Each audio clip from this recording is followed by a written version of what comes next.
أعوذ بالله من الشيطان الرجيم بسم الله الرحمن الرحيم ويسألونك عن اليتامى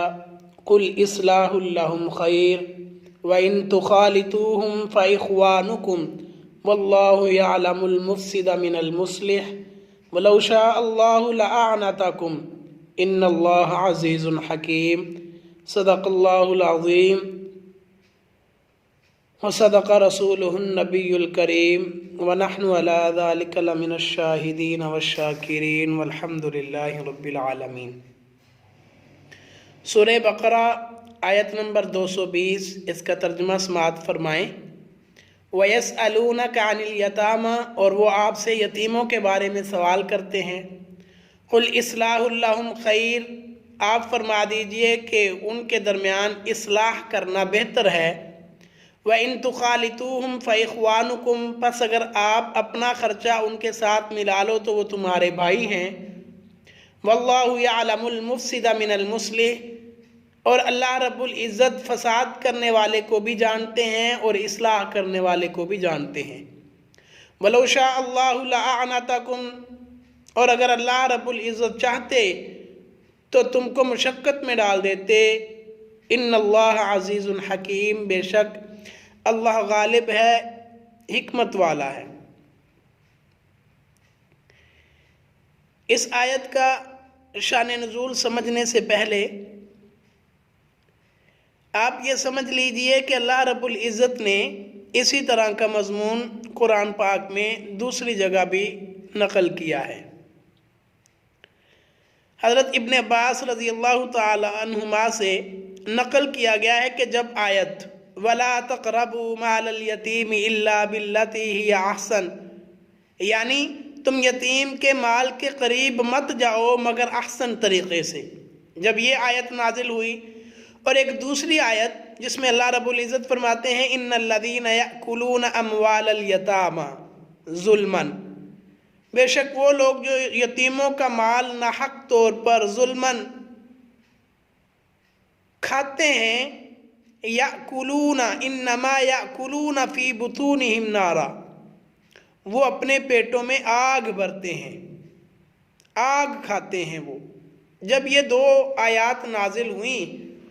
تو صحابہ اکرام بڑے پریشان ہوئے کہ ہر صحابی حضور علیہ الصلوۃ سے اس بارے میں تفصیل پوچھنا چاہتا تھا، اس لیے کہ بہت سارے صحابہ کے ہاں یتیم بچے تھے جن کی وہ پرورش کرتے تھے۔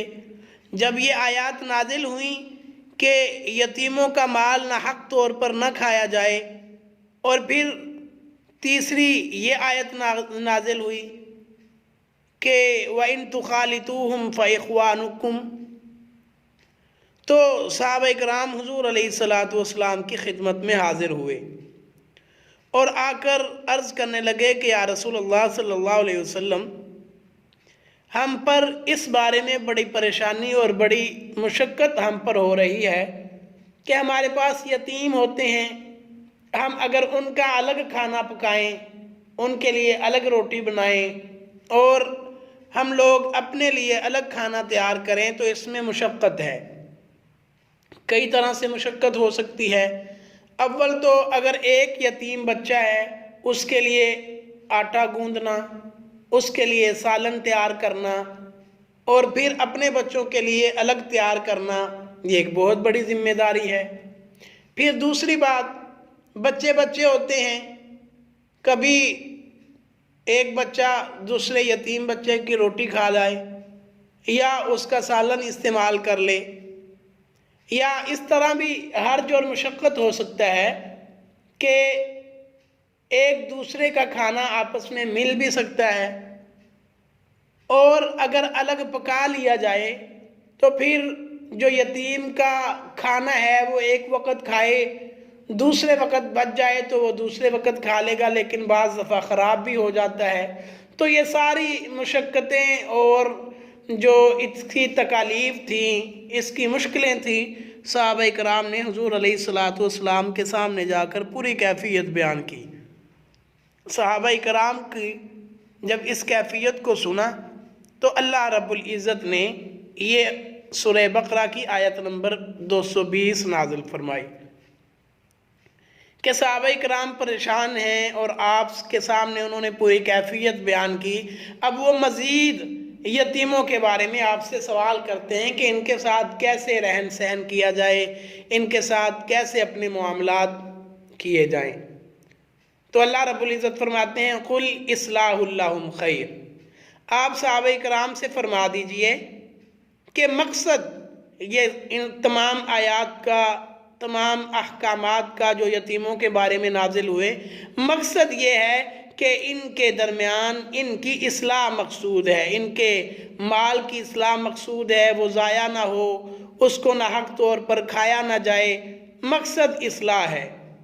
جس طرح کہ حضور علیہ السلام نے فرمایا انما الاعمال بالنیات، اعمال کا دار و مدار نیتوں پر ہے۔ اگر آپ یتیم کا مال اپنے مالوں کے ساتھ ملاتے ہیں، ایک جگہ کھانا بناتے ہیں، تو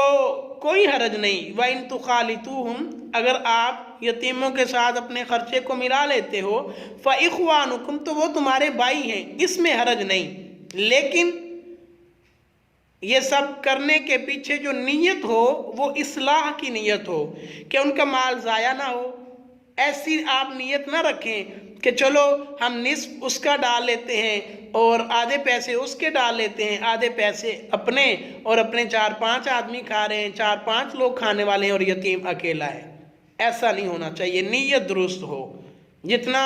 وہ کھاتا ہے اس حساب سے وہ اپنے خرچے میں، اور جو کھانا پکایا جاتا ہے دوسرے معاملات ہیں اس مقدار کے برابر ہی اس کے پیسے ڈالے جائیں، اور اپنی نیت کو درست کرے۔ نیت ان کی اصلاح کرنا مقصود ہو، ان کے مال کو صحیح طرح خرچ کرنا مقصود ہو،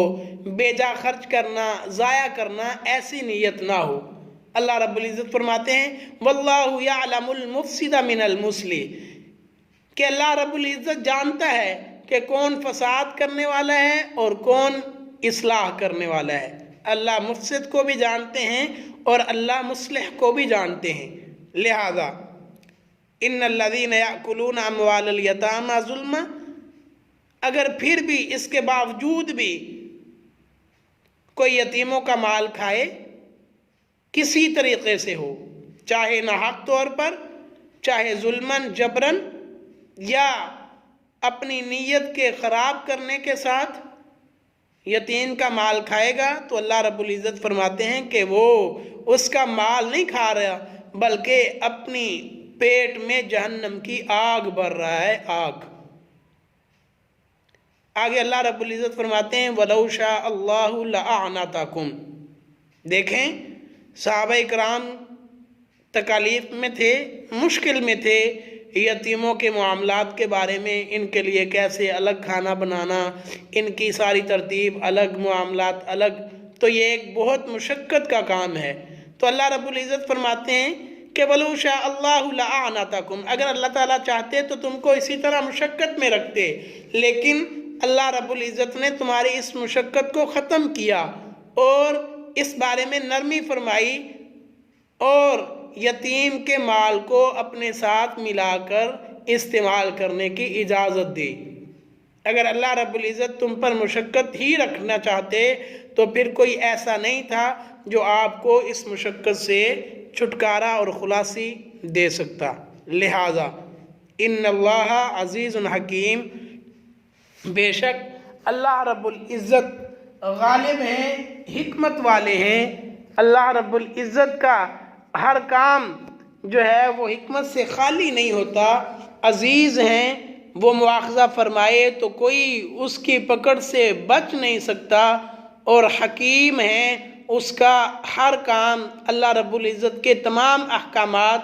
حکمت پر مبنی ہوتے ہیں، حکمت سے خالی نہیں ہیں۔ تو ہمیں چاہیے کہ ہماری زیر کفالت جو یتیم ہیں،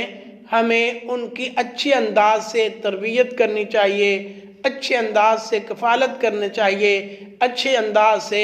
ان کے اخراجات کو استعمال کرنا چاہیے، ان کی ضروریات کو پورا کرنا چاہیے۔ اللہ رب العزت سے دعا ہے کہ اللہ اس پر عمل کرنے کی توفیق عطا فرمائے۔ الحمدللہ رب العالمین والعاقبۃ للمتقین والصلاۃ والسلام علی سید الرسل وخاتم النبیین وصلی اللہ تعالی علی خیر خلقہ محمد وعلی آلہ واصحابہ اجمعین برحمتک یا ارحم الراحمین۔